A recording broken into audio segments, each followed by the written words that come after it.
Visto tu poder, oh Dios del cielo, me postro al contemplar tu santidad. Jehová de los ejércitos, respondo a tu llamar. Si tú vas a mi lado, no voy a fracasar. No soy Señor por mi pecado, indigno de ser parte en tu misión. Mas quitas tú mis culpas y limpias mi pecar. Tu obra en el santuario me inspira a contestar. Yo iré sin temor a cualquier lugar que digas. Yo iré por amor, en respuesta a lo que hiciste, mi Señor. Yo daré mi vida entera, desde hoy hasta que muera, por amor a Dios y a otros, yo iré.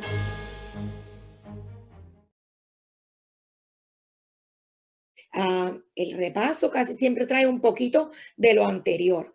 Una regla que quizás mencionamos al principio y es la regla de estudio del libro de Daniel y el libro de Apocalipsis. Y es una regla que todos los teólogos la mencionan.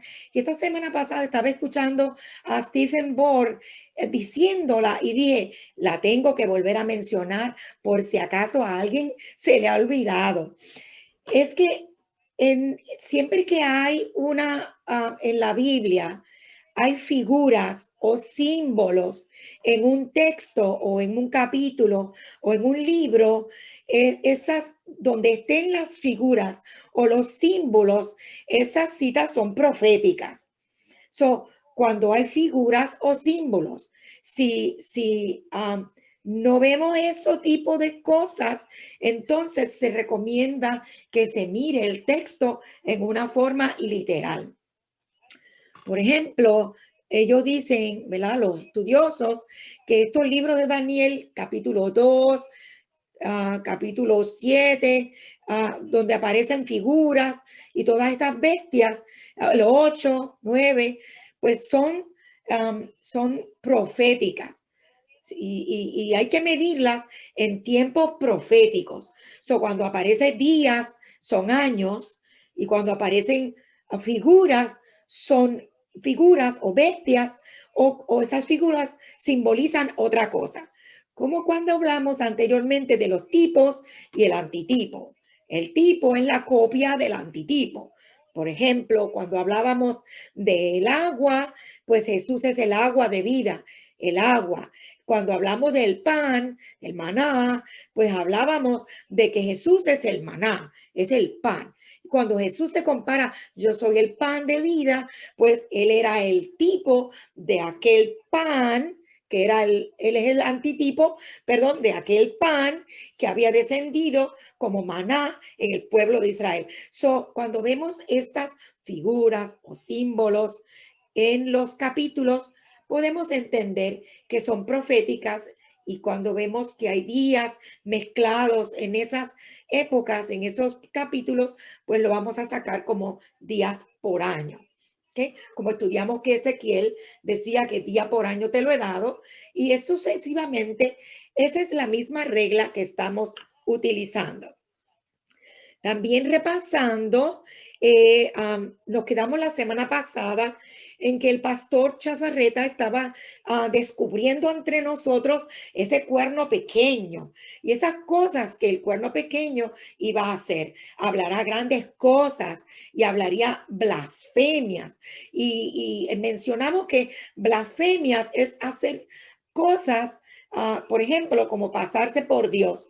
Cuando a Jesús le preguntaron y lo hicieron, le dijeron quién era, en muchas ocasiones lo acusaron de hacerse pasar por Dios cuando él era Dios. Entonces, los judíos le dijeron, por blasfemo te vamos a matar, porque así siendo hombre te haces Dios. La semana pasada nosotros vimos que la secuencia de este cuerno pequeño iba a hablar grandes cosas y pensaría en cambiar los tiempos y la ley. Entonces, en una de las slides que mencionamos, que se pusieron, vimos algunos detalles que este cuerno pequeño estuvo haciendo en esa época oscura. Por ejemplo, cuando se comparó la profecía de los 2300 días o años que comienza la etapa oscura en el 538, cuando ya hubo la división de los reinos bárbaros y el cuerno pequeño surge dentro de esos 10 y se convierten en 8 cuernos en vez de los 10, porque él destruyó a 3 de ellos y él se quedó reinando para ese territorio. Y vemos que después del 538 en adelante surgieron un montón de cosas como ideologías oscureciendo el trabajo que Dios iba a hacer en el santuario, como decía el libro de Daniel. En 1512, quinto concilio de Letrán, que esto es un concilio de una rama universal católica, dice que ellos dijeron que tú eres otro Dios en la tierra. Esto diciendo al sacerdocio papal, al Papa y a su como diríamos, este gobierno que lleva esta tarea de hablar grandes cosas y blasfemias, puesto que se identificó como el cuerno pequeño que sale de esos reinos que se habían dividido de Roma. También vemos que entre las cosas que se pusieron allí, algunos detalles que habla el catecismo doctrinal. Dice allí, Catecismo, tercera edición americana, P.J. Kennedy, en 1876, dice un párrafo. Si no tuviera ese poder, este gobierno papal, no podría haber hecho en lo que todos los modernos religiosos están de acuerdo. No podría haber sustituido la observancia del domingo, el primer día de la semana, por la observancia del sábado, el séptimo día. Un cambio para el cual no hay autoridad de las escrituras. Así que vemos, si nosotros buscáramos en realidad quién ha tenido autoría para cambiar los tiempos y la ley de Dios, pues nosotros vemos que este cuerno pequeño ha estado trabajando en eso. Estos son repasos, ¿ok? El libro de Daniel 11 nos da un repaso de lo que iba a ser el cuerno pequeño más adelante. El cuerno pequeño en Daniel 11:31 dice que se levantarán tropas que profanarán el santuario y la fortaleza y quitarán el continuo y pondrán la abominación desoladora. Y esa abominación desoladora fue algo de lo que habló Jesús en Mateo 24:15. ¿Qué relación guarda Daniel con Mateo 24:15?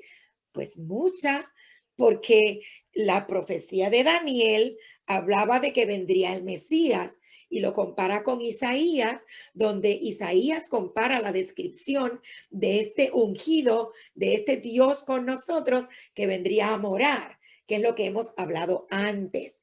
En Mateo 24:15, el mismo Jesús, el Mateo capítulo 24 es un capítulo completo profético de eventos que sucedieron en su parte, pero también iban a repetirse en el futuro.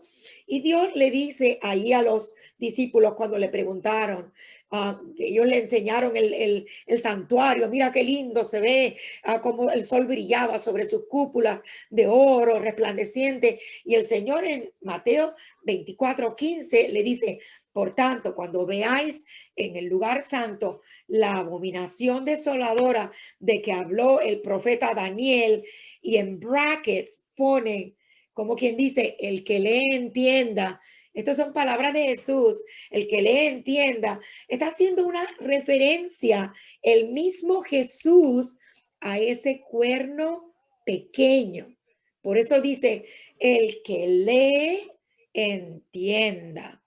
Entonces, por eso que nosotros estamos tratando de abrir la palabra de Dios noche, viernes tras viernes, para que tratemos de entender por qué el cuerno pequeño está luchando contra el mismo Jesús y por qué el tema de hoy se titula Los símbolos del santuario. Y por eso nuestra amiguita Anicet nos va a hablar hoy, ¿verdad? Entre todos aquí, vamos a hablar sobre ese tema, los símbolos del santuario. Y la pregunta que nos haríamos es, ¿necesitamos conocer las profecías? ¿Qué tú crees, Nicet? ¿Necesitamos conocer las profecías?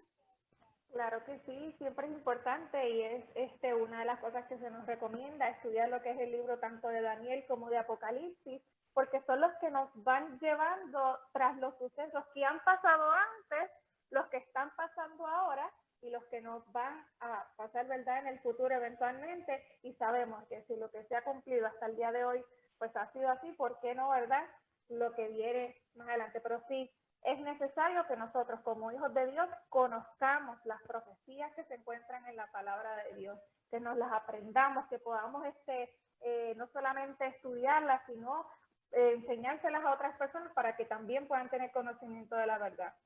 Amén. Y hoy el tema va a ser bien interesante porque vamos a ver ese hermoso andamiaje que Dios creó en el santuario, que Dios le dio terrenal al pueblo. Y hoy lo vamos a comparar con la obra de Dios, la obra salvífica que Dios tiene. ¿Está el pueblo de Dios en tiniebla? Pues no.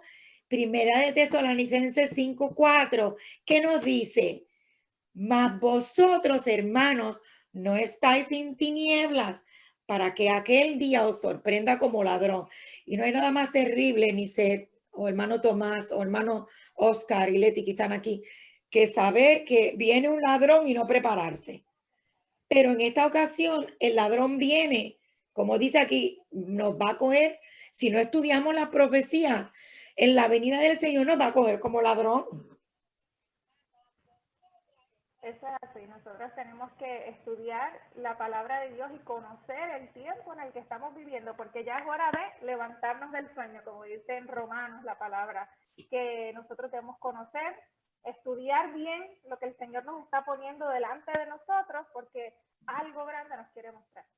Amén. Hay personas que dicen que hay un grupo, una ideología que entró en este tiempo oscuro en el que la iglesia estaba despertando y para que la gente no pensara que el cuerno pequeño era este gobierno político religioso, papal, esta ideología, pues empezaron a llevar ideas diferentes a diferentes grupos religiosos que se estaban levantando y entre ellos está lo del rapto. Hay personas que están pensando que no van a vivir sobre esta tierra las últimas plagas que van a venir. Pero el Señor nos dejó claro que no debemos dormir como los demás en 1 Tesalonicenses 5:5, sino que velemos, seamos sobrios. Y en 2 Tesalonicenses capítulo 2, versículo 3 dice, nadie os engañe en ninguna manera, porque no vendrá, el Señor no va a venir sin que antes se manifieste el hombre de pecado, el hijo de perdición. Así que nadie va para el cielo hasta que esto no ocurra, hasta que este hombre de pecado se manifieste, hasta que el hijo de perdición saque las uñas, como dice. Y nosotros más adelante vamos a hablar de quién es ese hijo de perdición, que la Biblia lo llama diablo y Satanás, y qué es lo que va a hacer él en el último tiempo. Pero leyendo la Biblia, porque la Biblia es lámpara a nuestros pies, según Salmos 119, 105, que alumbra el camino. Y para eso es que estamos aquí. ¿Por qué el cuerno pequeño quiere destruir el plan de salvación? Porque no quiere que tú y yo nos salvemos. No quiere que conozcamos el tiempo que estamos viviendo. Hay una cita que a mí me gustaría que leamos y me gustaría que la busquemos antes de entrar al tema que Nisset nos tiene hoy aquí, que vamos a tomar en cuenta. Y ese es Hebreos capítulo 10, versículos 11 al 13. Y es muy importante que lo podamos aprender porque estos son versículos que nos dejan con claridad ver que ese Dios Emmanuel que estuvo con nosotros es el único Dios que puede salvarnos. Nadie puede sustituir el plan de salvación que Dios preparó para nosotros y el mismo Jesús lo instituyó haciéndose carne, uno como nosotros. Hebreos 10, 11 al 14 dice, pero estando ya presente Cristo, gloria a Dios, una vez Cristo vino y se hizo carne, el grande misterio de la piedad que se hizo carne, sumo sacerdote de los bienes venideros, por el más amplio y más perfecto tabernáculo no hecho de manos, es decir, no de esta creación, y no por la sangre de machos cabríos, sino por su propia sangre. Entró una vez y para siempre en el lugar santísimo, habiendo obtenido eterna redención.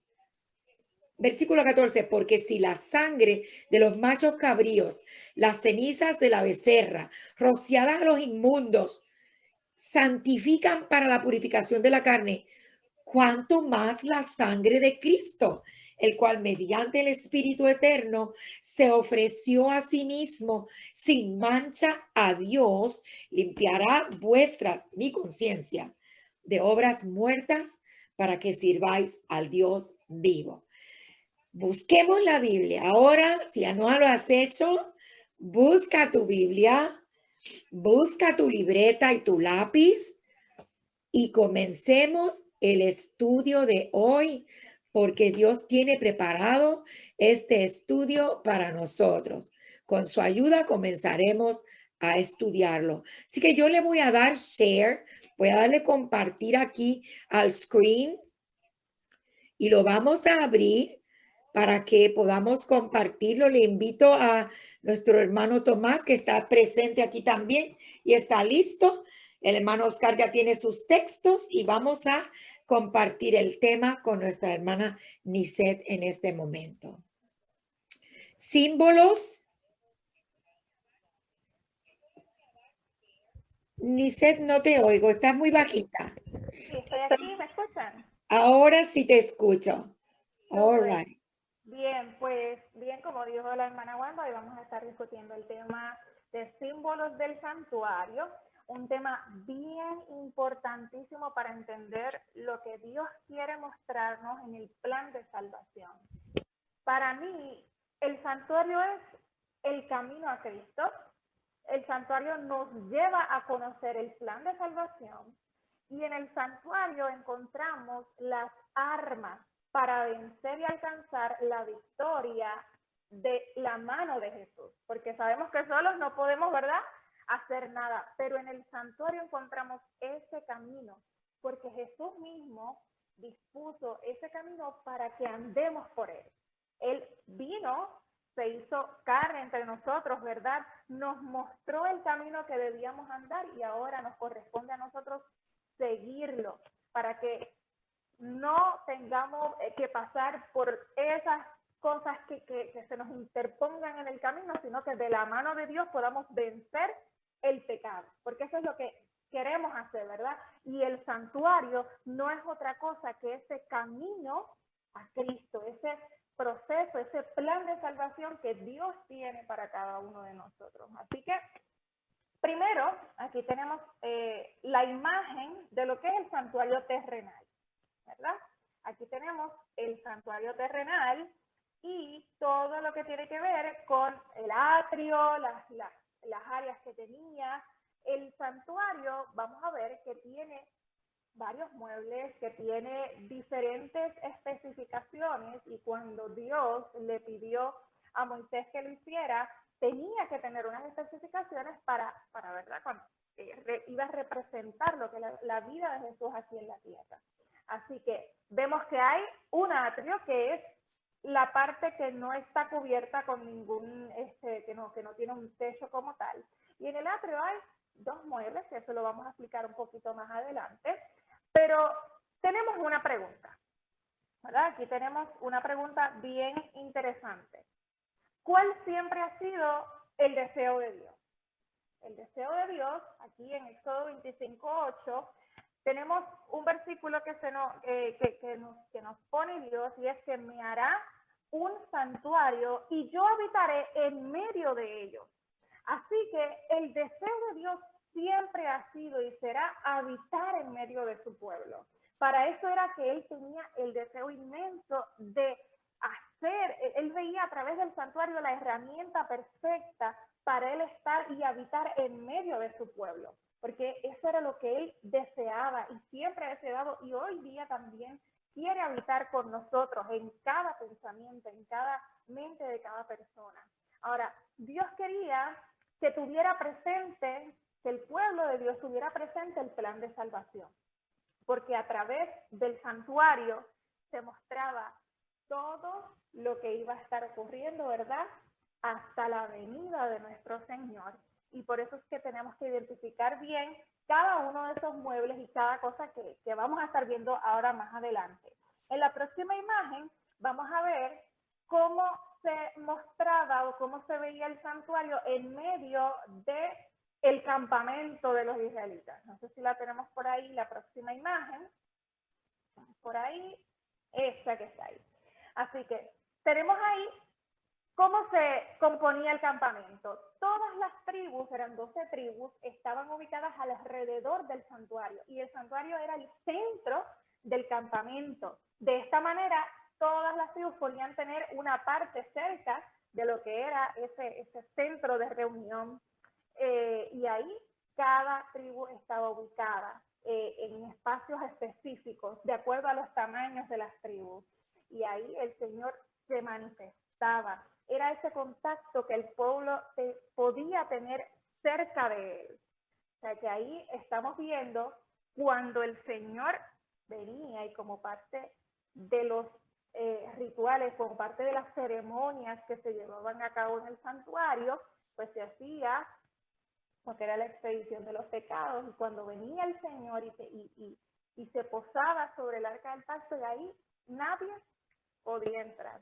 Por ahí ya podemos ver por lo menos cómo era, donde estaba ubicado, que alrededor teníamos el campamento, teníamos todas lo que eran las tribus, las 12 tribus alrededor, pero sabemos que quiénes eran los que podían oficiar dentro de este santuario. Vamos a ver, ¿quiénes podían oficiar aquí? Aparentemente eran los levitas, si no tengo mal entendido, ¿verdad, Nice? Algo que me gustaría que recordáramos, Nice, no sé si cuando vemos la localización del santuario, en la forma en que estaba ubicado, es que la mayoría de los israelitas, cuando salieron de Egipto, todos eran esclavos en Egipto. Y cuando tú eres esclavo, si recordamos la esclavitud aquí en Estados Unidos, los esclavos no podían ir a la escuela. No podían aprender a leer ni escribir. Solo un pequeño remanente dentro del pueblo de Israel, que era esclavo, se mantenía pendiente de las escrituras, leyendo lo que ya había estado escrito, las promesas, que siempre hubo un grupito pequeño. Por eso Dios le hace este santuario, para que no tenían necesidad de saber leer y escribir, para que pudieran entender el plan de salvación. Exactamente, aquí ya tenían todo, como quien dice, a disposición para que ellos pudieran, cada vez que vieran un símbolo del santuario, un mueble, un área del santuario, pudieran tener en su mente siempre el plan de salvación, que Dios venía a rescatarlo. Ahora, ¿qué quería enseñarle Dios al pueblo en el desierto? Con el santuario y la sangre del cordero, porque sabíamos que dentro de este santuario se hacían diferentes ceremonias, y como parte de esas ceremonias que teníamos un sacrificio, ¿no? Un cordero. Pero ¿cómo tenía que ser ese cordero? Tenía que ser sin mancha. Ahora, ¿qué era lo que Dios quería enseñarle al pueblo? Primeramente, Y el centro de todo el mensaje era mostrarles a Jesús, ese ser divino que vino a dar su vida por cada uno de nosotros. Y en eso es que circula todas las enseñanzas de este santuario. Primero, el Cordero, que era escogido sin mancha, no podía tener mancha alguna, porque cuando Jesús se hizo hombre y vino aquí a la tierra por cada uno de nosotros, Él estuvo en medio nuestro, pero nunca pecó. Igual, el Cordero, ¿qué pasaba con el Cordero? Era sacrificado, era por la expiación de los pecados. Entonces, venía cada familia, cada persona que lideraba una familia y ofrecía su cordero para que pudiera, ¿verdad?, expiar los pecados de él, de su familia. Y eso es lo que Jesús vino a hacer por cada uno de nosotros. Jesús vino y como cordero sin mancha, sin pecado alguno, tomó nuestro lugar, tomó lo que a nosotros nos correspondía, que era morir por nuestros pecados, y Él ocupó nuestro lugar y se ofreció en sacrificio expiatorio por ti y por mí. Nicel, ¿tú te imaginas la fuerza de voluntad que tenía Jesús? Porque él fue fecundado por el Espíritu Santo, pero él se mantuvo fiel porque estaba agarrado del Padre, por el amor que nos tenía para salvarnos, porque si hubiese vencido como Dios, no hubiese sido honrado, ¿no? Claro, claro. Como hombre venció. Y tú te imaginas la fuerza de voluntad que tenía que haber hecho, porque nosotros caemos en pecado todos los días. Se nos hace difícil, pero el amor de Dios ha sido tan grande que se mantuvo firme por amor a mí. Yo pienso en eso y me da escalofrío.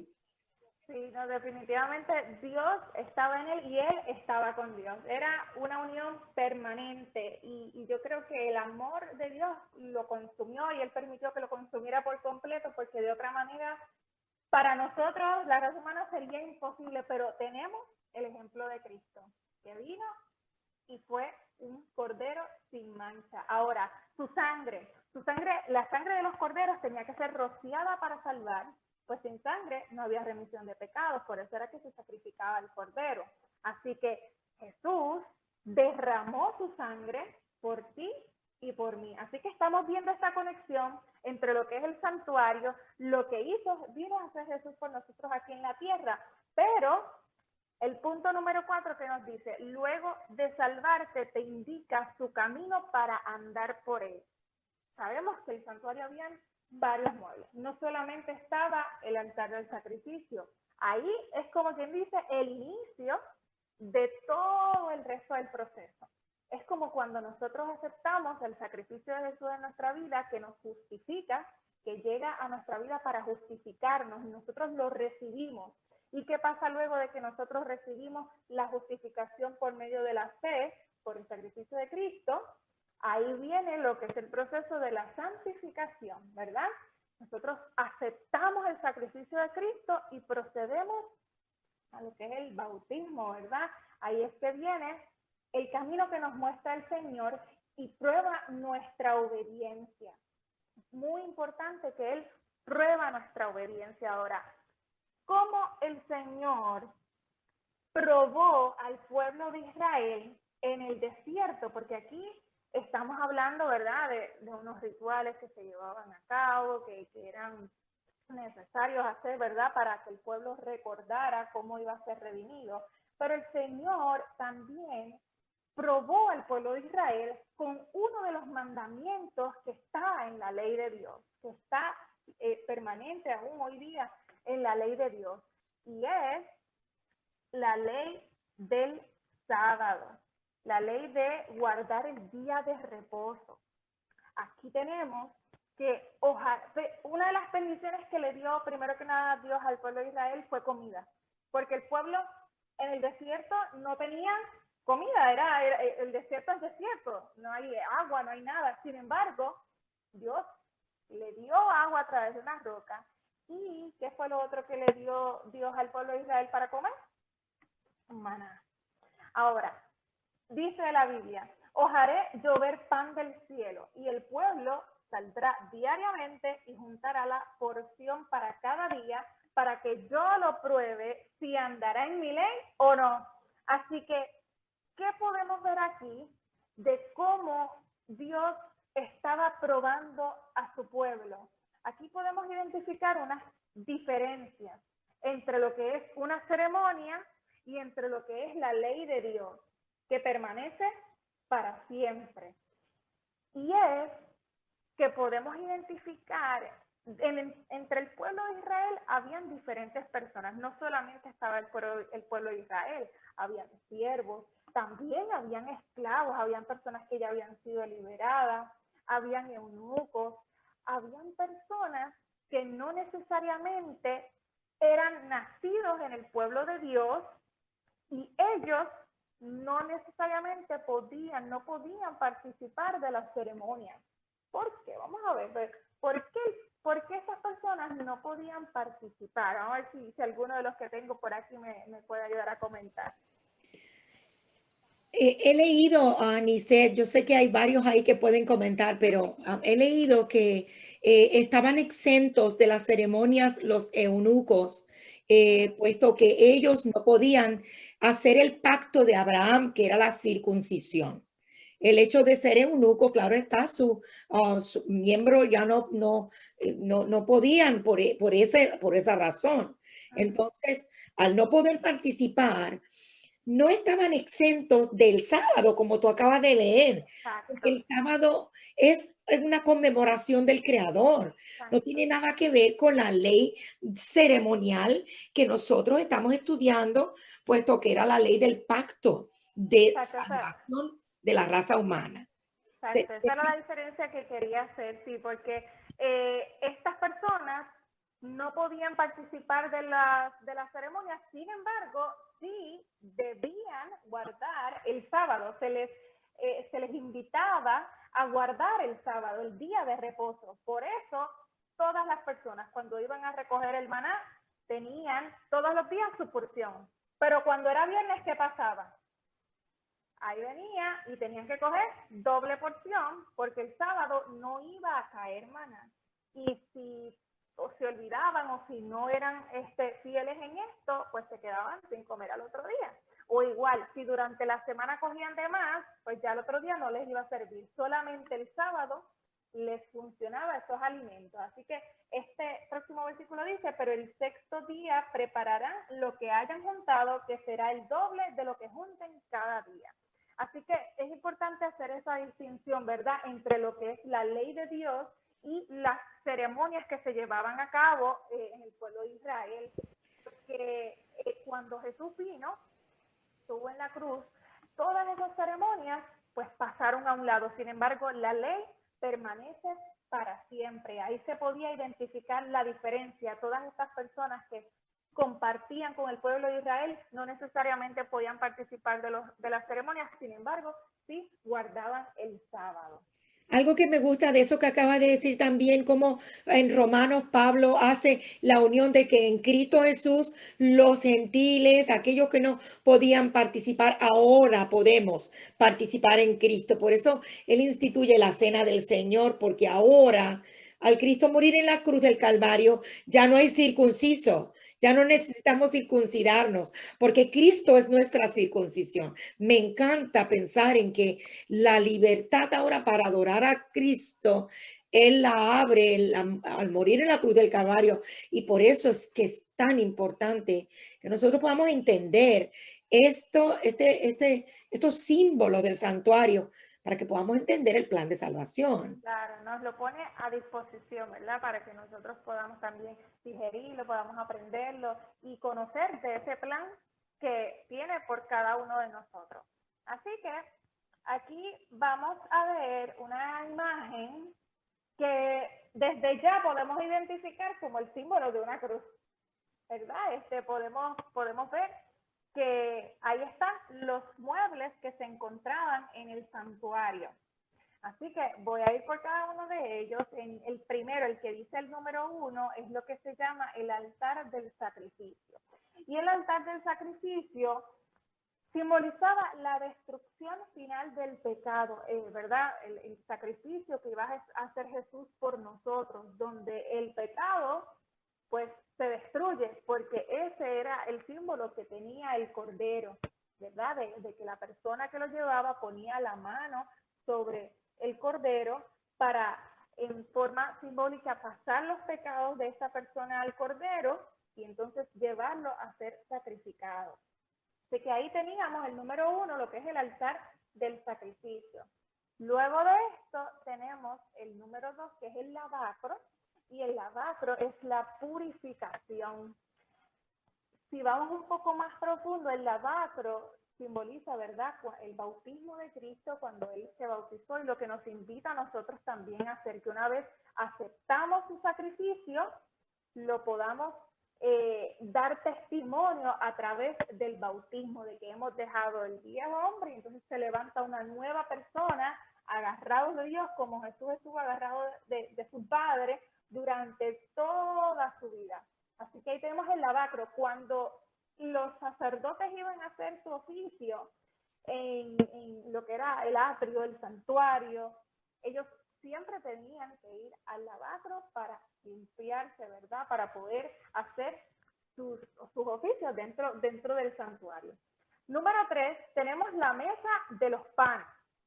La mesa de los panes tiene varias cositas que podemos sacar de lo que es la mesa de los panes, pero en esencia es el cuerpo de Cristo, que Él se iba a dar en sacrificio. También es la palabra de Dios que nosotros debemos comer, ¿verdad?, todos los días para mantener nuestra espiritualidad saciada, que podamos tener siempre conocimiento de la palabra. Y otra cosa muy importante, que nos muestra a Dios como proveedor, que Dios nunca nos va a fallar. Así que tenemos cuerpo de Cristo, tenemos palabra de Dios y Dios como proveedor, como lo hacía con el pueblo de Israel. Número 4, tenemos por ahí el altar de incienso. El altar de incienso era la intersección, ¿verdad?, de los pecados, cuando el sacerdote iba y elevaba su oración a Dios, presentándole todas las cosas que le habían traído durante los sacrificios del día. Y para nosotros hoy, ¿qué sería la intersección? La oración, ¿verdad? También tenemos, por el lado izquierdo, el candelabro, que estaba compuesto por 7 lámparas. Ahora, el candelabro también simboliza varias cosas, entre ellos lo que es el Espíritu Santo, que nos ilumina a toda verdad, y también Jesús como la luz del mundo. Jesús como la luz del mundo, y lo que nos invita a nosotros también a hacer, que nosotros podamos ser luz para el mundo. Por último, pero no menos importante, el arca del pacto. El arca del pacto simboliza lo que es la obediencia, porque ¿qué era lo que estaba dentro de la arca del pacto? Teníamos los 10 mandamientos, ¿verdad? Así que, y estaba cubierto por una tapa que le llamaba, ¿verdad?, el propiciatorio. El propiciatorio, donde tenía que una vez al año hacerse lo que era el proceso de la expiación, del día de expiación. Pero yo quiero permitir que ahora Wanda nos mencione un dato bien interesante que me llamó mucho la atención sobre las cortinas. ¿Por qué? Porque Jesús dijo, yo soy el camino, la verdad y la vida, y nadie viene al Padre si no es por mí. Y en esta imagen que nosotros tenemos de frente, entre cada uno de los compartimentos de lo que era el santuario general, hay unas cortinas. Y me gustaría que Wanda nos hable un poquito más sobre eso. Sí, a mí me encantó una explicación que escuché de un pastor que vino a visitarnos, que es de Medio Oriente.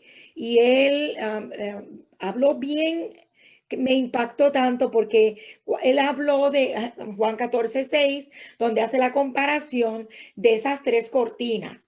El atrio, como ustedes ven, está formado en ese cuadriculado específicamente en cortinas de lino, trenzadas y todo eso para hacerlo fuerte, para que sea duradero. Era bien difícil sacar todo esto. Entonces esas cortinas eran posteadas en un sistema de agarre al piso que eran difíciles de mover. tenía una forma específica de entablarlas para poner los postes, para que esas cortinas quedaran rectas y derechas. Entonces, él estaba explicando que la cortina, la primera, antes de el número 1, el altar del sacrificio, esa cortina daba hacia la calle.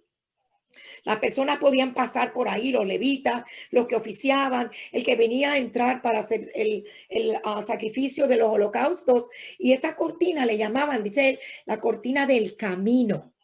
El camino, porque el camino, todos podían llegar al altar para ir a ofrecer sacrificio. Entonces la segunda cortina, que es la del lugar santo, le llamaban la cortina de la vida, perdón, la de la verdad, porque en eso se encontraban los artículos que te llevaban a una vida continua de comunión con Dios, como era comer el pan, la palabra, como era ofrecer oraciones, como tener la luz que la alumbraba durante su vida y su estancia. Y la última cortina, que es la que da la entrada al número 6, que es el lugar santísimo, era la cortina de la vida. Por eso cuando Jesús les dice a ellos, explicaba a él, y me encantó, y yo creo firmemente en esa analogía, porque tiene sentido por el hecho de que Jesús se dijera, yo soy la primera cortina, yo soy la segunda cortina, yo soy esa tercera cortina. Sin pasar por ahí, tú no puedes llegar al Padre, no puedes conseguir perdón. Yo soy esa, yo soy el camino, la verdad, y yo soy la vida. Por eso él dice, yo soy la puerta y nadie puede pasar por aquí si no pasare por mí. Por eso me encantó esa, y se lo estaba explicando a Anice, porque yo uso eso en mis temas para que podamos entender cuán importante es aceptar a Jesús y solo a Jesús en el plan de salvación. Exactamente. Solo Jesús es quien único nos puede dar vida, solo Jesús es quien único nos puede dar salvación. Y a través del santuario nosotros podemos ver cómo todo ha estado perfectamente trazado para que nosotros podamos entender qué Él ha estado haciendo, qué hizo y qué quiere hacer por nosotros. Por eso Él es el camino, nos mostró cómo andar y ahora nosotros debemos seguir esos mismos pasos. Sabemos que durante las profecías de los 1260 años se nos habla de una época de oscuridad espiritual del mundo que del año 538 hasta el 1798 hubo como una oscuridad de la verdad. No se permitía que la palabra pudiera estar en las casas, no se permitía que la gente leyera, no se permitía hacer muchas cosas y un poder político religioso dominaba lo que era el conocimiento de la verdad, estaba oprimido, las personas no podían tener amplia visión de lo que decía la palabra de Dios. Sin embargo, a pesar de todos los intentos que hizo el enemigo por evitar que nosotros llegáramos a tener el conocimiento de la palabra y poder abrirla y experimentarlo por nosotros, en el año 1798 ese poder político religioso fue duramente herido. Y la luz no se apagó por completo. Sin embargo, ese poder político, a pesar de haber recibido una herida bastante fuerte, una herida casi mortal, no fue mortal. Y ese mismo poder político religioso se va a volver a levantar y va a tratar también de ocupar este lugar y de evitar que el mensaje de la salvación llegue a las personas y tratar de decir que hay otras maneras de poder obtener la salvación y no únicamente mediante Cristo, pero nosotros sabemos que es únicamente mediante Cristo que podemos obtener esa salvación. Así que continuamos con el próximo slide. Tenemos, Dios ofrece en rescate, Dios te ofrece en rescate. Aquí tenemos varios versículos que hermanitos por aquí nos van a estar ayudando a leer en la palabra, porque ya podemos ver ahí la cruz de lo que es, que se puede ver reflejar en el santuario, y dice que Jesús desciende del cielo y utilizamos lo que es el arca del pacto para hacer esta sincronía. Vamos a ver qué dice Juan 6:38. ¿Quién tenemos por ahí? Sí, dice, la palabra de Dios dice, porque he descendido del cielo no para hacer mi voluntad, sino la voluntad del que me envió. Amén. Asimismo es que Dios ha venido y ha descendido, así como lo hacía el día de la expiación, donde, permítame decirles que en el arca del pacto no podía entrar todo el mundo, solamente una vez al año, en el día de expiación era que se podía tener entrada únicamente al sumo sacerdote al lugar santísimo, que el arca del pacto se encontraba en el lugar santísimo. Y cuando la presencia de Dios descendía sobre este lugar, sobre el lugar santísimo, el arca del pacto, el propiciatorio, nadie podía estar en el santuario, porque el poder de Dios era tan inmenso que si hubiera alguien en ese lugar, pues lamentablemente pues no iba a poder permanecer, iba a fallecer, porque la presencia de Dios lo dominaba todo. Así que ahí podemos ver que Jesús se ofrece el rescate, Jesús desciende del cielo, así como iba cada día de expiación y se presentaba al pueblo de Dios. Ahora también tenemos, Jesús es el pan de vida. Vamos a ver en Juan 6:41 y 58. ¿Qué tenemos por ahí? Dice así, murmuraban entonces de él los judíos, porque había dicho, yo soy el pan que descendió del cielo. Y en el 58 nos dice, este es el pan que descendió del cielo, no como vuestros padres comieron el maná y murieron. El que come de este pan vivirá eternamente. Amén. Eso es lo que nosotros queremos hoy. Sabemos que aquí comemos, a las 3 horas tenemos hambre, tenemos que comer 3 veces por lo menos al día, y si comemos menos de eso como que estamos un poquito débiles, pero aquí lo que nos está diciendo es que Dios Jesús es el pan de vida.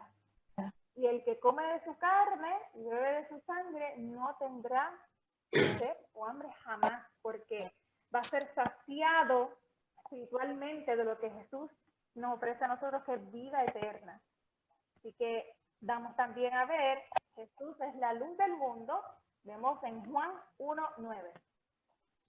La palabra dice, aquella luz verdadera que alumbra a todo hombre venía a este mundo. Así es, así que tenemos el candelabro. El candelabro es el que iluminaba el lugar santo. El lugar santo no tenía ventanas, no tenía algo que dejara ver para afuera, ¿verdad? Estaba totalmente cubierto, y lo que daba luz en medio de este lugar únicamente era el candelabro. Era la única, el único mueble que iluminaba este lugar.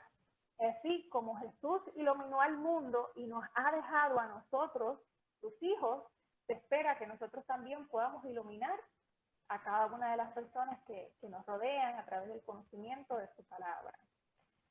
También tenemos que Jesús vivió una vida de oración. Vamos a ver qué dice en Lucas 6:12.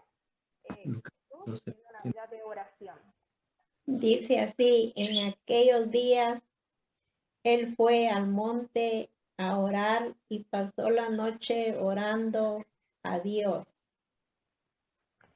Amén. Jesús pasó la noche orando por sus discípulos, orando por su familia, pero orando también por nosotros, porque desde ya Él nos tenía a nosotros en mente. Y por eso este tema del santuario es tan precioso, porque nos da la oportunidad de que nosotros, que no venimos de descendencia judía, que no tuvimos la oportunidad de vivir en esa época, de ver tampoco a Jesús, se nos extiende la gracia hacia nosotros, los gentiles, ¿verdad? Y a través de la oración se intercede por cada uno de nosotros. Es importante no ver la intercesión como una súplica a Dios de que estamos ahí peleando para que Dios nos perdone, porque Dios es amor. Y a veces se nos olvida que fue de Él, la iniciativa fue de Él, de dar a su Hijo en rescate por todos nosotros.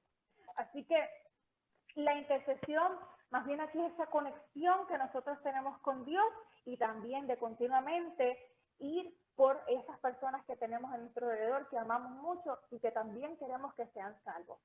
Pero continuamos. Tenemos también que Jesús fue bautizado. Mateo 3:16. ¿Quién tenemos por ahí con Mateo 3:16? Y dice así, y Jesús después que fue bautizado, subió luego del agua.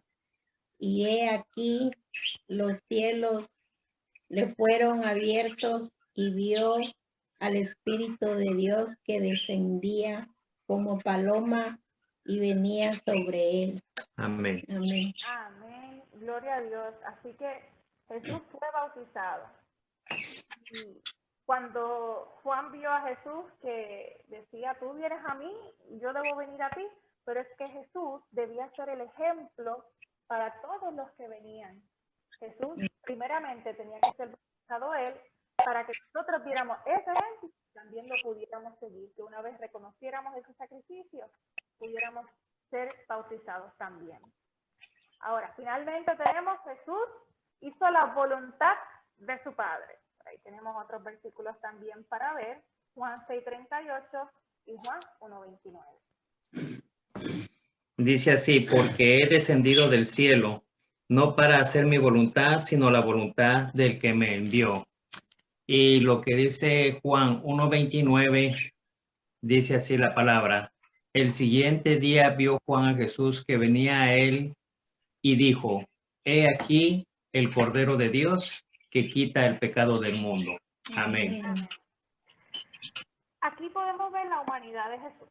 Como estaba diciendo ahorita Wanda, Jesús tenía que tener una fuerza de voluntad, una conexión con Dios que le permitiera ofrecerse en sacrificio, porque hasta el último momento vimos que Jesús dijo, y si fuera posible pasar de mí esta copa.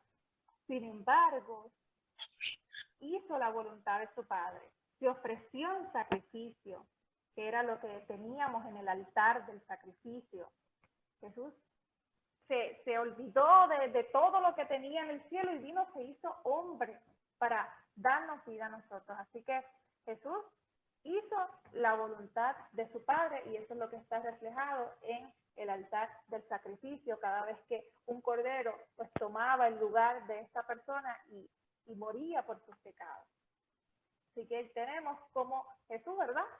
Viene en rescate por todos. Ahora tenemos lo que es la vida de Jesús en la tierra reflejada también en el santuario. Vamos a ver, ¿dónde nació Jesús? Lucas 2. Lucas 2:7. Y dio a luz a su hijo primogénito y le envolvió en pañales y le acostó en un pesebre porque no había lugar para ellos en el mesón.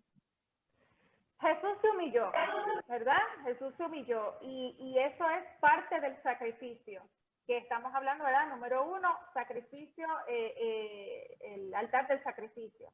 Así que Jesús vino, dejó todo lo que tenía y se sacrificó por cada uno de nosotros. Y mire qué gran sacrificio el nacer en un pesebre entre animales, en un lugar más pobre que había.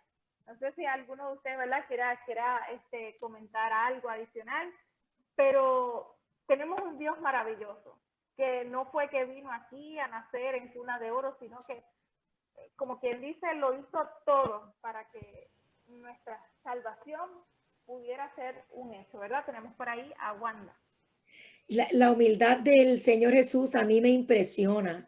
Nosotros los seres humanos nos educamos, vamos a la universidad y como que de momento se nos vienen algunos aires y cosas así. Se nos olvida que el Señor, el Salvador, el creador del mundo, del universo, de los planetas, el que nos dio el soplo de vida, ese que era rey, que tuvo que deponer todo para venir a hacerse carne, nació en un pesebre. Esas cosas como que debieran impresionarnos porque debiéramos estudiar, debiéramos educarnos, debiéramos ser lo máximo que Dios quiera de nosotros, pero siempre conservar la humildad, porque Dios era lo máximo, pero su humildad nos debe enseñar a nosotros en un pesebre para que nadie dijera, es porque era rico, es porque tenía mucho dinero, pudo hacer esas cosas. No, de lo más bajo escoge Dios para avergonzar a lo fuerte, dice. Porque de verdad que Dios está pasado. Eso así. Y yo no sé si, yo me imagino que sí, que ustedes tienen la misma lección que nosotros tenemos acá en Puerto Rico y precisamente esta semana de qué era lo que nos estaba hablando, de lo que fue el primer pecado, el orgullo, el enaltecerse uno, que fue pues lo que pasó con Lucifer. Y precisamente eso fue lo primero que hizo. En vez de nacer con una familia que pudiera tener, pudiente, que pudiera tener todo lo necesario, pues vino a nacer en un pesebre por ti, por mí. Ahora, ¿fue bautizado como los demás? Vamos, bueno, una pregunta, ¿fue bautizado como los demás? Vamos a ver en Mateo 3:16. A ver quién lo tiene por ahí. Y dice así, y Jesús, después que fue bautizado, subió luego del agua, y he aquí los cielos le fueron abiertos, y vio al Espíritu de Dios que descendía como paloma, y venía sobre él. Así que tenemos nuevamente el pasaje de lo que es el bautismo. Al igual que nosotros hemos tenido la oportunidad de ser bautizados, Jesús, sabemos que nos dio el ejemplo para que nosotros así lo hiciéramos, como también con lo que fue la Santa Cena. Esas son las dos ceremonias que hoy día pues se mantienen porque el mismo Jesús así lo pidió. Ahora seguimos con que Jesús fue tentado con hambre. Vamos a ver en Mateo 4:3 y 4. Y dice, y vino a él el tentador y le dijo, si eres el Hijo de Dios, di que estas piedras se conviertan en pan. Pero él respondió y dijo, escrito está, no solo de pan vivirá el hombre, sino que de toda palabra que sale de la boca de Dios. Amén. Entonces, ¿con qué se nos refleja esto en el santuario? Con la mesa de los panes. Ahí sabemos que no solamente Dios, al poner los panes en esta mesa en el santuario, no solamente se estaba refiriendo a que Él iba a proveer, que el pueblo de Israel iba a tener alimento, sino que Él iba a dar la vida de su Hijo en la carne para que nosotros pudiéramos ser saciados. Igual la palabra de Dios para que nosotros podamos ser alimentados de ella todos los días. Y el mismo Jesús dijo, no solo de pan vivirá el hombre, sino de toda palabra que sale de la boca de Dios. Así que se nos invita también hoy a que nosotros podamos ser alimentados con la palabra de Dios todos los días, porque es lo que nos da fortaleza. Ahora, también Jesús fue tentado con presunción. Vamos a ver en Mateo 4:5-7. Dice, entonces el diablo lo llevó a la santa ciudad y le puso sobre el pináculo del templo y le dijo, si eres el Hijo de Dios, échate abajo, porque escrito está, a sus ángeles mandará acerca de ti y en sus manos te sostendrán para que no tropieces con tu pie en piedra. Ajá, y entonces, ¿cómo le respondió Jesús? Jesús le dijo, escrito está también, no tentarás al Señor tu Dios. Exacto, porque nosotros no podemos decir, que yo me voy a ir a lanzar porque pues me van a recoger, eso ya estamos entrando en un pecado de presunción porque no podemos pretender que lanzándonos nosotros mismos al precipicio, pues venga también el rescate, porque ya eso es algo predeterminado. Ahora, ¿cuál es la conexión que tenemos con el altar de incienso? Jesús fue tentado con presunción, ¿verdad? Y ahí, ¿de qué manera nosotros podemos librarnos del pecado? ¿Cómo nosotros nos podemos librar del pecado? ¿Cuál es la herramienta que nosotros necesitamos para evitar caer en pecado? Vamos a ver.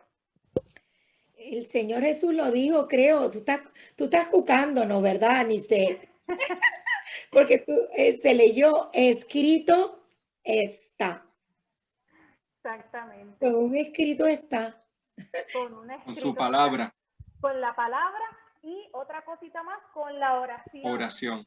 con la oración, que en el altar de incienso, que es lo que se hace, ¿verdad? Se elevan esas oraciones a Dios, esas súplicas, esa intercesión, y es la manera en la que también nosotros podemos escapar, como quien dice, huir del pecado.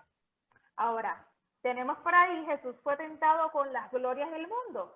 Mateo 4, 8 al 10. Dice, otra vez el diablo lo llevó a un monte muy alto y le mostró todos los reinos del mundo y la gloria de ellos. Y le dijo, todo esto te daré si postrado me adorares. Entonces Jesús le dijo, vete, Satanás, porque escrito está, al Señor tu Dios adorarás y a Él solo servirás. Eso es así. Así que nosotros, ¿verdad? Se nos invita a que sirvamos a Jesús, que adquiramos toda la luz que podamos recibir de Él para que también la podamos impartir. Así que Jesús se le ofreció toda la gloria del mundo, porque recordemos, tenemos a Wanda por ahí, que quiere mencionar algo. Y no quiero quitarte el hilo, pero algo bien interesante en estas tentaciones es que hay alguna gente que dice, pero es que él era Dios, él podía resistir. Por eso es que él venció, él era santo. Hay otros que dicen, no, es que él vino con la naturaleza de Adán antes de pecar. Pero eso no tiene lógica, No, ¿verdad? Dice, y eso es lo mismo que iba a mencionar también. digo, Cuando Jesús vino y descendió a este mundo, Él vino totalmente como tú y como yo, Él se despojó de todo, Él se despojó de todas las cosas que tenía, y Él, todas sus pertenencias, toda su gloria, toda la majestad que Él tenía en el cielo, y se hizo hombre, y tan humilde, que como vimos ahorita, nació en un pesebre, Él no tenía nada, por eso, esto era una tentación para él, sin embargo, con un escrito está, con la palabra de Dios, él pudo vencer las tentaciones. Ahora, finalmente, tenemos por aquí, predicó la ley y la misericordia. Juan 14, 15, y también luego Mateo 5, 17. Juan 14, 15 dice, si me amáis, guardad mis mandamientos. Muy bien. Mateo 5, 17, ¿quién lo tenemos por ahí? Dice, no penséis que he venido para abrogar la ley o los profetas. No he venido para abrogar, sino para cumplir. Esto es así. Jesús, en su gran plan de salvación, cuando Él vino y dio su vida en sacrificio por nosotros, su propósito no era abolir la ley. Su propósito era cumplir la ley y que fuera una realidad en su vida y que nosotros pudiéramos agarrarla para nosotros también. Por eso es que dentro de lo que es el arca del pacto se encontraban los 10 mandamientos.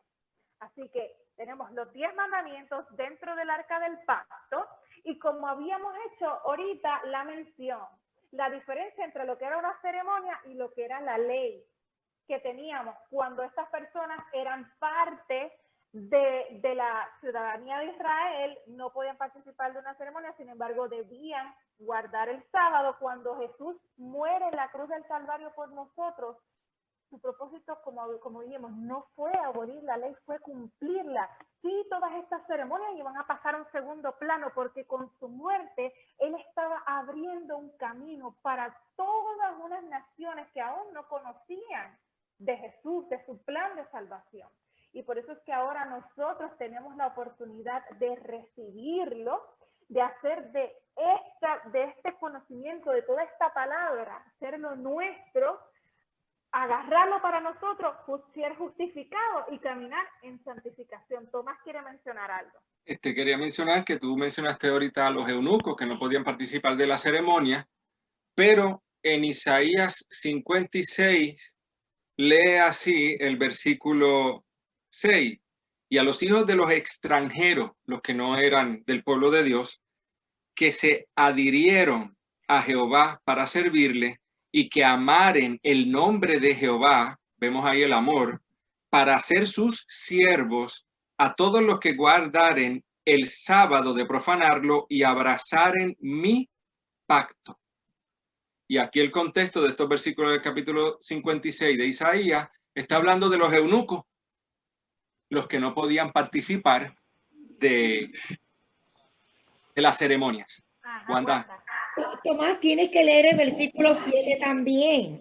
Tienes que leer. voy a leerlo. Voy a leerlo. Yo los llevaré a mi santo monte y haré que se regocijen en mi casa de oración. Sus holocaustos y sus sacrificios serán aceptos sobre mi altar, porque mi casa, casa de oración, será llamada para todos los pueblos. O sea, no solamente para el pueblo de Israel, sino todos los pueblos. Wanda. Gloria a Dios por eso, porque nosotros no hubiésemos podido participar de esto. Y en Jesús podemos. ¿Sabe? La puerta de la misericordia ahora es más grande que antes. Esto es lo que nosotros, los seres humanos, necesitamos entender. Niset ha hecho un trabajo excelentísimo. Esto yo oyéndote me quedo con, porque es la verdad. Dios abrió el cielo para toda la raza humana. No es necesario que nos perdamos. No hay necesidad. El cielo todavía está en planes de rescate y necesitamos entender este plan. Eso es así. Así que hay que ser bien firmes con esto. Dios vino a salvarnos. Y en su sacrificio, muy importante, como Tomás leyó ahorita, él no vino a abolir la ley, él vino a cumplirla. Por eso es importante que al igual que él probaba a su pueblo con obediencia, a nosotros también nos prueba hoy y nos invita a que seamos partícipes de él en las bendiciones y en todas las cosas que nos da la oportunidad. Tomás. Sí, quería decir que así como el santuario no solamente un santuario, vemos que la cruz se forma en los muebles y vemos que eso es un camino. Y ese mismo camino fue por donde tuvo que ir corriendo la sangre de Cristo hasta llegar al arca del pacto, que es la firma de su pacto. Y ahí también vemos que así como en Salmo 73, Asaf no entendía el prosperar de los impíos, hasta que en el verso 16, cuando pensé para saber esto, fue duro trabajo para mí, hasta que entré en el santuario de Dios, entonces entendí la postrimería de ellos. O sea, el santuario es un mapa no solamente para saber entender los muebles, sino es un mapa del tiempo. El pueblo de Dios necesita saber el tiempo. Nadie sabe el día y la hora, pero se supone que entendamos cuando está a la puerta.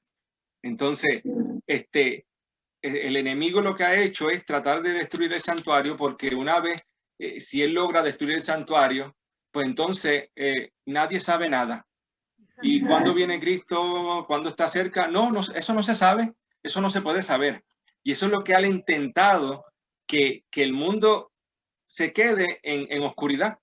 Por eso es que Mateo te dice que los entendidos, o sea, los que velan, si tú no velas, si no velamos, no vamos a saber.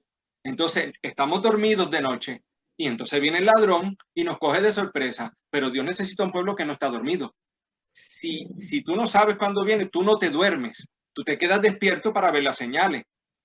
Y el santuario es eso, un mapa en el tiempo, un mapa para entender el plan de salvación, para que cuando se nos pregunte, nunca repitamos, como el papagayo a veces, no, nadie sabe nada. El pueblo de Dios sí sabrá tanto, que sabrá cuando está a la puerta. Y las señales lo van a seguir guiando. Amén. Amén. Así que tenemos que el santuario es ese camino que se nos ha dado para nosotros identificar en dónde nos encontramos. Ahora, para resumir, ¿qué busca enseñarnos Dios, ya no al pueblo de Israel cuando tenía el santuario en el desierto, sino que busca enseñarnos a nosotros. Primero que nada, que deberíamos aceptar nosotros el sacrificio de Cristo. Vamos a ver qué tenemos en Romanos 10:9. Vamos a ver qué tenemos ahí. Ajá. Que si confesares con tu boca y creyeres en tu corazón que Dios le levantó de los muertos, serás salvo. Así que debemos aceptar el sacrificio de Cristo. Amén, gloria a Dios. Y como se muestra en el santuario, como el altar del sacrificio, es necesario que nosotros lo aceptemos para ser justificados. Ahora, ¿qué más tenemos por ahí en el punto número 2? ¿Deberíamos ser bautizados nosotros? Juan 3:3-5. Jesús les dijo, de cierto os digo, el que no naciere de nuevo no puede ver el reino de Dios. Nicodemo le dijo, ¿cómo un hombre viejo puede nacer siendo viejo? ¿Puede acaso volver al vientre de su madre y nacer? Jesús responde, de cierto te digo, que el que no naciere de agua y del Espíritu no puede entrar en el reino de Dios. Así que ahí se nos respondió 2 veces, la misma respuesta en 2 ocasiones. ¿Es necesario nosotros bautizarnos, ser bautizados? Pues sí, la respuesta es que sí, debemos ser bautizados para, ¿verdad?, que oficialmente nosotros declarar que hemos aceptado ese sacrificio. Ahora, ¿deberíamos comer la palabra de Dios? Mateo 4:4 y Juan 6:56. Dice así, respondió y dijo, escrito está, no solo de pan vivirá el hombre, sino de toda palabra que sale de la boca de Dios. Juan 6:56 dice, el que come mi sangre, el que come mi carne y bebe mi sangre, en mí permanece y yo en él. Amén. Y ese es nuestro deseo, que nosotros podamos alimentarnos de la palabra de Dios y que podamos permitir que Dios viva en nosotros y que nosotros también vivamos para Él, como tenía esa comunión de que Jesús, el Padre estaba en Jesús, ¿verdad? Y Jesús andaba con el Padre. Ahora, deberíamos orar. Lucas 18:1. También les refirió Jesús una parábola sobre la necesidad de orar siempre y no desmayar. Siempre. Así que la recomendación de Jesús es que deberíamos nosotros orar siempre, nunca temer y tenerlo siempre a nosotros a nuestro lado con esa herramienta poderosa de la oración que es la que nos conecta con el cielo. Ahora, deberíamos dejar nuestra luz brillar. Mateo 5:16. Así alumbre vuestra luz delante de los hombres, para que vean vuestras buenas obras y glorifiquen a vuestro Padre que está en los cielos. Así que esa es nuestra función hoy. Jesús nos ha delegado dentro de su plan de salvación una de las más grandes labores, que es llevar y ser luz al mundo. Así como Él hubiera podido escoger ángeles, así como Él hubiera podido escoger criaturas del cielo, nos ha escogido a nosotros para llevar luz en tinieblas, luz en medio de la oscuridad, ¿verdad? Que se nos ha dado a través de su palabra. Finalmente, ¿deberíamos guardar sus mandamientos? Juan 14:15.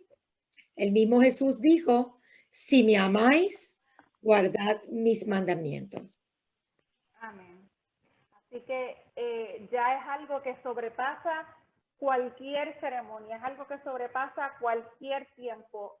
Jesús dijo, si me amáis, guardad mis mandamientos. Así que eso es lo que se nos invita hoy.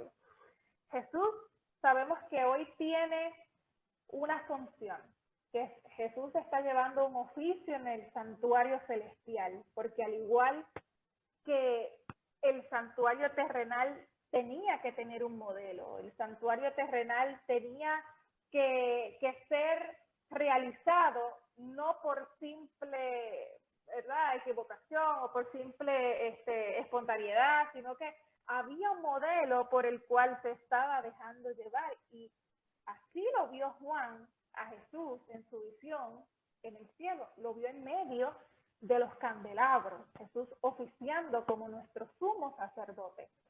Así que ahora es importante que en medio del santuario a nosotros se nos revela el plan de salvación, y no solamente el plan de salvación, sino el oficio que Jesús está llevando a cabo hoy precisamente por ti y por mí. Me gustaría que ahora Wanda pudiera entrar, ¿verdad?, un poco para resumir lo que podemos ver en esta imagen que ustedes han estado viendo por semanas anteriores en cada viernes.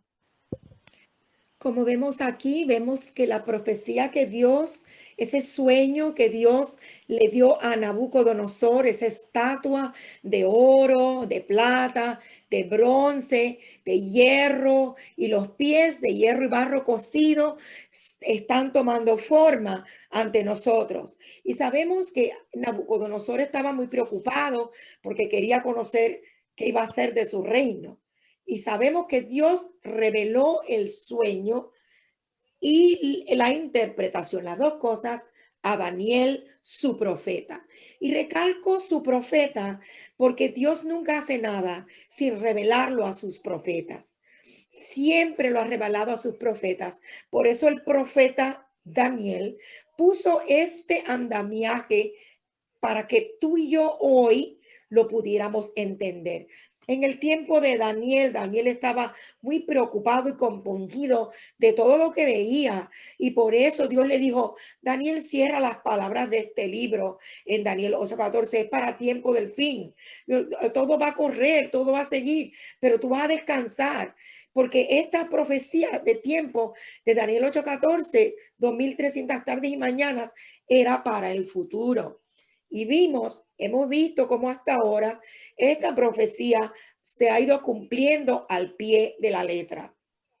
El Señor Jesús nació, murió, resucitó, se fue a los cielos, comenzó a interceder en el santuario celestial, en el lugar santo, donde dijo Nicet, allí lo vemos, porque Juan lo ve, entre los candelabros, entre el lugar santo, lidiando, intercediendo, limpiando con su propia sangre esos muebles, lo mismo que hacían los sacerdotes diariamente. Este continuo de que se habla, que este cuerno pequeño iba a quitar, ese proceso continuo de Jesús en el lugar santo ocurre en esa época oscura, donde este cuerno pequeño comenzó a hablar blasfemias y a hablar contra Dios y a hacerse pasar por Dios y a cambiar todas estas cosas.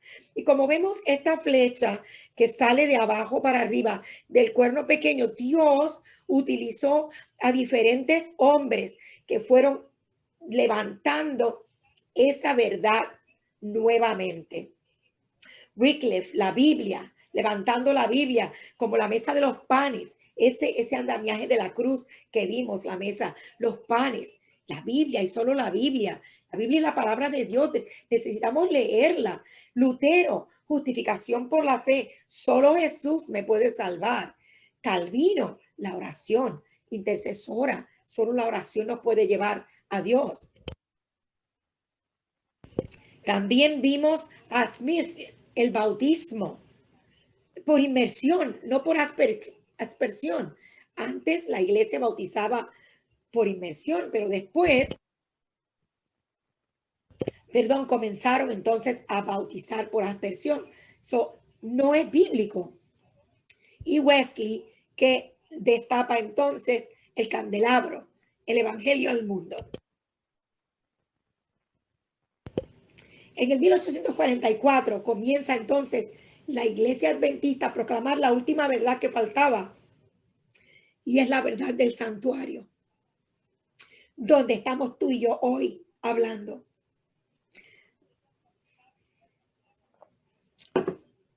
Se ha hablado de que la iglesia adventista es la que habla todas estas cosas, pero no ha sido así. Nosotros somos una amalgama, podríamos decir, de todas estas otras iglesias La iglesia adventista surge en el 1844 con este despertar, diríamos, esta crisis que ocurrió de que pensaban que el Señor venía. Y era que el Señor estaba pasando del lugar santo al lugar santísimo, dándole comienzo al tiempo del juicio sobre esta tierra. Y es ahí donde tú y yo debemos estar seguros dónde estamos. Necesitamos entender que el tiempo del juicio de todos los creyentes comenzó en el 1844, que es el periodo donde termina la profecía de los 2300 días o 2300 años. Muy importante que recordemos eso, porque tenemos todavía tiempo para aceptar a Jesús, nuestro Salvador. ¿Qué más decir, Niset? Pues mira, yo creo que hemos hablado mucho sobre todo lo que conlleva el plan de salvación, lo que nos lleva a través del santuario, que Jesús ahora mismo está intercediendo por nosotros. Yo creo que lo más importante aquí es Jesús, la intersección que Él hace por nosotros y más allá de eso, que todavía estamos en este espacio de lo que le llamamos gracia. Todavía tenemos tiempo de nosotros acercar nuestra vida a Dios, de dar nuestra vida en sacrificio, de ponernos a disposición de Jesús para que Él haga con nosotros, ¿verdad? Y disponga como quiera. Así que nos ponemos en las manos de Dios y para que Él haga con nosotros, ¿verdad? Lo que necesite hacer. Así que es bien importante que nosotros tengamos en mente eso, que estamos todavía dentro del tiempo que nos ha designado Dios para que podamos hablarle a otros, arrepentirnos de nuestros pecados y ponerle nuestra vida a disposición. Así que si Jesús cumplió la primera parte, vino como bebé, vivió como hombre, murió como cordero inocente, resucitó, se fue a los cielos a interceder por nosotros en el lugar santo. Intercedió por los que, ¿verdad?, aceptan en el lugar santo, en el cielo. Ahora, ¿dónde es que lo ve Juan? Como habíamos hablado ahorita, entre los candelabros. Y ahora se encuentra haciendo lo que es el proceso del juicio, ¿verdad? Desde 1844, pero aún tenemos oportunidad. En Apocalipsis 15 se ve nuevamente el santuario en el cielo y los versículos 5 al 8 nos revelan que aparentemente este juicio que comenzó en 1844 ha llegado a su fin y se entregaron las copas de la ira de Dios a 7 ángeles para ser derramadas sobre la tierra. Y ahora nuevamente el santuario se llena de humo y nadie puede entrar en el santuario hasta que se completen las 7 plagas de los 7 ángeles. Versículo 2 dice que solo los que alcanzaron la victoria sobre la bestia, su marca, su nombre y el número de su nombre estaban seguros. Ajá, Wanda. Bien importante esta parte donde tú estás leyendo que nadie, está en negro, ¿verdad? En negrito, porque es importante mencionarlo. Nadie puede entrar en el santuario. ¿Dónde está el santuario? ¿Está en la tierra o en el cielo? ¿Qué santuario es ese? Pues es el del cielo, donde está Jesús, porque ese es el santuario que necesita ser limpiado de nuestros pecados, porque Jesús se llevó todo eso, pero Él no se va a quedar con eso allí. Esos pecados van a ser puestos sobre Satanás. Y dice, nadie puede entrar porque el santuario se llenó de humo, dice el texto. Y cuando el santuario en la tierra, ustedes leen en Levíticos, que Jesús descendía sobre el santuario y se llenaba de humo, allí no podía entrar nadie, porque la gloria de Dios podía destruirlo, porque es una gloria demasiado poderosa, el fuego consumidor. De la misma forma, aquellos que tienen la idea de que van a ser llevados antes de que vengan todas estas cosas, se equivocaron, porque el texto lo dice, nadie puede entrar allí. ¿Para qué los van a llevar? ¿Dónde van a vivir si nadie puede entrar? El santuario está en el cielo, ¿sabe? Es ilógico. Tenemos que prepararnos porque todo esto va a venir encima. Y no es para tener miedo, claro está, porque dice claro que todo aquel que acepte a Jesús será salvo. También dice que Dios lo guardará. El Salmo dice, el que habita al abrigo del Altísimo no le sobrevendrá mal ni plaga tocará su morada. Y esas últimas 7 plagas a los hijos que hayan sido sellados y hayan sido juzgados ahora por Dios y la sangre de Cristo los haya limpiado, a esos no les va a pasar nada. Son promesas. Daniel 12:1 dice que cuando el Señor Jesús se levante y se acabe, Él va a pelear por nosotros. No vamos a estar solos. Hay algunas personas que dicen que cuando se acabe la gracia y ya no haya intercesión, estaremos solos completamente. Pero el versículo no dice eso. Dice que Dios peleará por nosotros. Se levantará en ese momento para luchar por los hijos de Jehová. Y yo me siento contenta de conocer esta verdad, porque sé que vienen días terribles, pero me da paz saber que Dios va a pelear por mí. Por Amén. eso le pido a Dios que ponga mi nombre en el libro de la vida. Y creo, Nice, que este es momento para hacerle un llamado a los jóvenes como tú.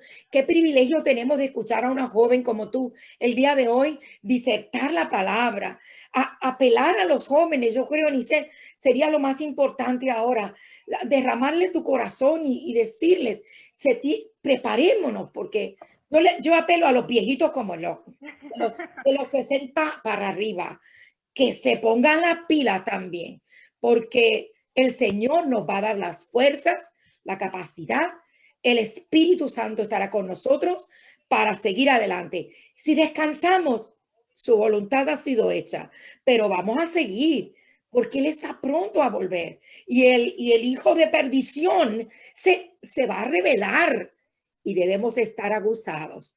No sé qué quiera decir Tomás antes de que terminemos, pero a Nicel le toca hacer la última apelación. No voy a hablar más. Okay. Bueno, como un pueblo que salió de la profecía, debe ser entendido en los tiempos. Y cada pregunta que el mundo nos haga, debemos contestar con un escrito está. Debemos mostrarle al mundo el mapa, por dónde vamos y cuánto falta.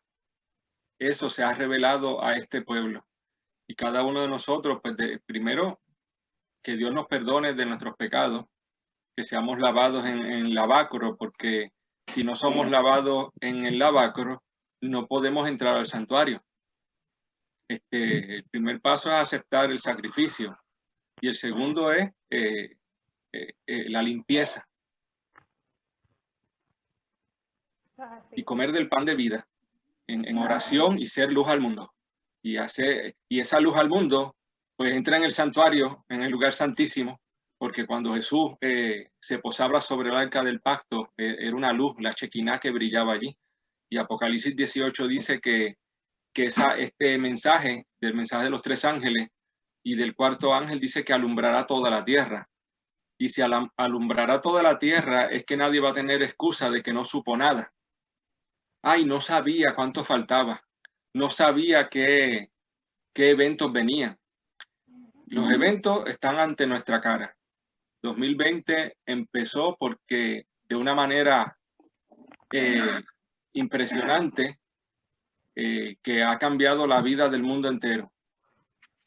Así que no creo que esto va a mejorar, y no es porque sea pesimista, es que tenemos que estar agarrados de Dios. Así que Dios está buscando los 300 de Gedeón que no toman agua sentaditos, sino que están velando los eventos que están ocurriendo. Y así que si para hacer el ejército de Gedeón o de los 144,000, debemos tener ese mapa grabado en nuestra mente, para así como Moisés bajó del monte Sinaí, que seamos luz al mundo. así como Tomás dice, mi llamado sería igual a que nosotros como jóvenes también podamos conocer, porque a veces se nos toma como el punto más débil, porque quizás no hemos pasado por experiencias que otras personas pues ya más maduras, más experimentadas en la vida pues hayan pasado. Y sí pudiéramos ser un punto débil, pero cuando Jesús nos demuestra su vida, cuando Jesús apenas tenía 12 años que estaba en la iglesia, cuando Jesús ya fue creciendo, ¿verdad? Jesús era joven cuando empezó su ministerio. Así también nosotros somos llamados a que podamos llevar la palabra, que podamos vivir agarrados de Jesús, porque es la única manera en que nosotros podemos llegar a ser salvos, no por medio de las obras para que nadie se gloríe, no por medio de cosas que nosotros hagamos, sino por la gracia que Dios nos ha permitido de escuchar este mensaje y de tomarlo como un regalo que Dios nos ha dado a nosotros, no porque no lo hayamos ganado, sino por su gracia, porque así lo ha hecho con cada uno de nosotros. Y bien importante que sepamos también que estamos más cerca de nuestra salvación que el día en que creímos, que el día en que nacimos, que el día en que fuimos bautizados. Dios está cerca. Y todas las cosas que están pasando no son para darnos temor, sino para darnos alegría de que ya Dios está a las puertas, de que ya viene a buscarnos y de que nosotros estamos aquí siendo partícipes de ese plan, que podemos ser herramienta para atraer a otros que no le han conocido todavía. Por eso, pues sí, mi llamado es a que podamos experimentar una vida espiritual con Dios, primeramente para nosotros saciarnos diariamente de lo que Él es, de lo que Él está disponible para darnos. Porque a veces nosotros tomamos en poco lo que quizás Dios puede hacer por nosotros y pasamos por alto que realmente nos ha bendecido con su sacrificio. Así que Dios está más cerca hoy que cuando creímos. Y todas las cosas que van a ocurrir, el Señor nos da una promesa más. Y me gustaría terminar con este versículo, Apocalipsis 3:21. Al que venza, le daré que se siente conmigo en mi trono, así como yo me he vencido y me he sentado con mi Padre en su trono. Esa es la esperanza que nos da Dios. No solamente de que podamos vivir, ¿verdad?, una vida eterna a su lado, sino de que podamos participar con Él en su trono. Nos da un espacio. Y eso es una misericordia inmensa que nosotros vamos a tener, ¿verdad?, la oportunidad de experimentar. Así que yo espero verlos a todos ustedes allá en el cielo. Si es que aquí en la tierra no nos pudiéramos ver, pues en el cielo verlos a todos. Así que eso sería mi última ¿verdad?, mensaje para ustedes. Amén, amén. Antes de que tengamos entonces, gracias Nicet, gracias Tomás, gracias hermano Oscar y Leti. Hemos estado poquitos hoy acá, pero qué sabroso ha estado este mensaje hoy. No te oigo, hermano Oscar, está apagado. Claro que sí, hermana Wanda. Estuvo muy fascinante y muy instructivo también. Aprendimos bastante también lo que es los símbolos del santuario, ¿verdad? Algo que la mayoría de los que estuvieron, están presentes viendo esa programación no estaban muy enterados, ¿verdad? Y la destrucción que ha querido Satanás destruir desde el principio, no solo el santuario, sino que también a todas las familias y hogares que hay hoy en día, ¿verdad? Así es de que gracias, muy amable por este mensaje y pues esperamos que sigamos en contacto la próxima semana también aquí mismo a esta misma hora. Les hacemos la invitación también a las 7 de la noche. Amén. Gracias, hermanos. Gracias. Amén. Entonces, antes de orar, tengo aquí una petición. Vamos a orar por el hermano Javier. Y antes de que Nicet ore para terminar, ella casi siempre el invitado es el que termina la oración. Yo le quiero pedir entonces a Tomás, si puede, Tomás, orar por el hermano Javier, una oración simplemente intercesora para que Dios lo restaure. Él es un hermanito de nuestra iglesia y que Dios le dé sanidad también. Por una amiguita, se llama Shirley, por el hermano Javier y por Shirley. Ya sabe quién es. que quiero oración. Pues tuvo un accidente hace poco y gracias a Dios, Dios la protegió. Le damos gracias a Dios por eso. Así que me gustaría que también pudieras orar por ella y después ni se termina con la oración final.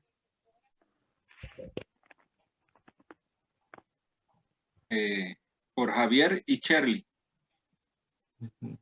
Sí. Muy bien. Oremos.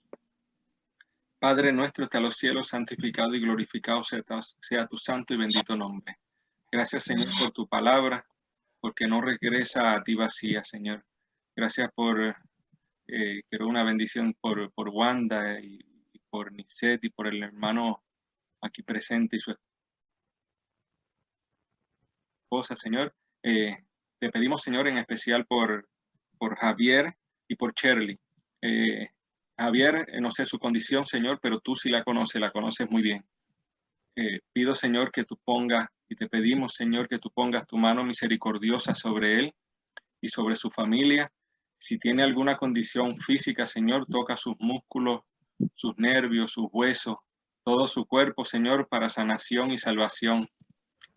Si es algo económico, Señor, en el hogar, que tú restaures cualquier problema que tenga, Señor. Si es algún otro problema, también sabemos, Señor, que tú tienes el poder y tus ángeles están alrededor de tus hijos para protegerlos. También te pido, Señor, por Shirley. Parece que tuvo un accidente, Señor. Sé con ella y sé con los demás que estuvieron en el accidente. Pon tu mano sobre ella, sobre su espalda, sobre su cuello, sobre su cuerpo, Señor. Restaura los golpes que se haya dado, Señor, y que tú puedas restaurarla.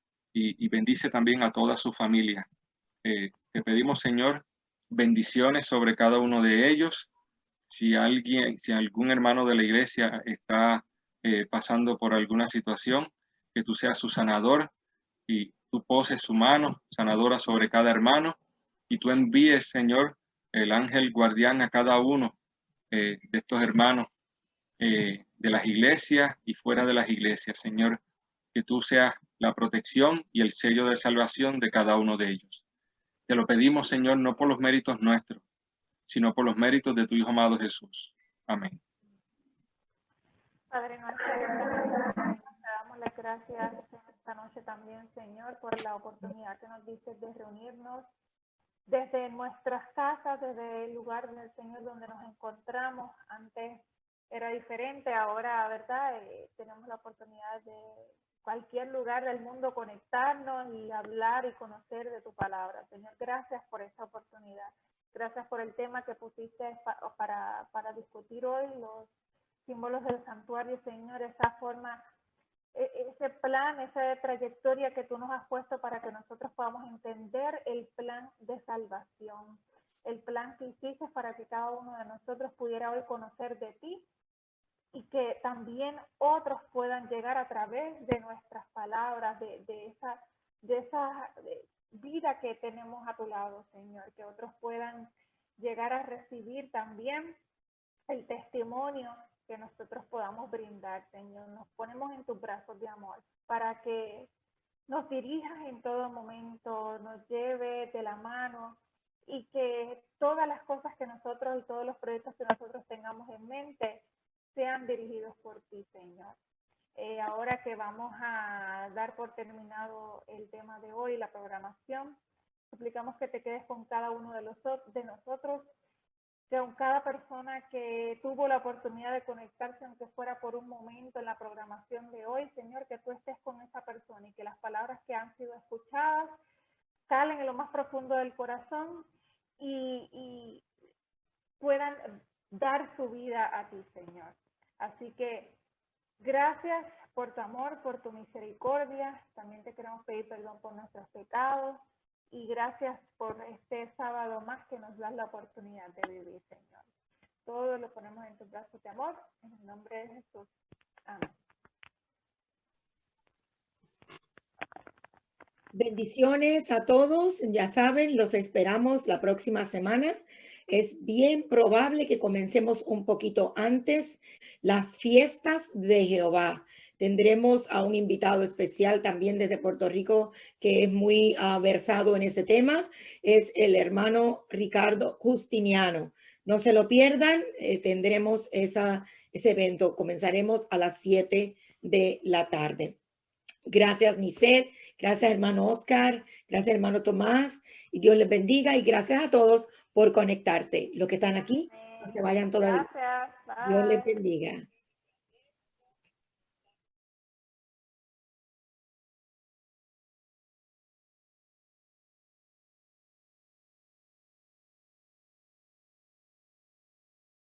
Yo iré sin temor a cualquier lugar que digas. Yo iré por amor en respuesta a lo que hiciste, mi Señor.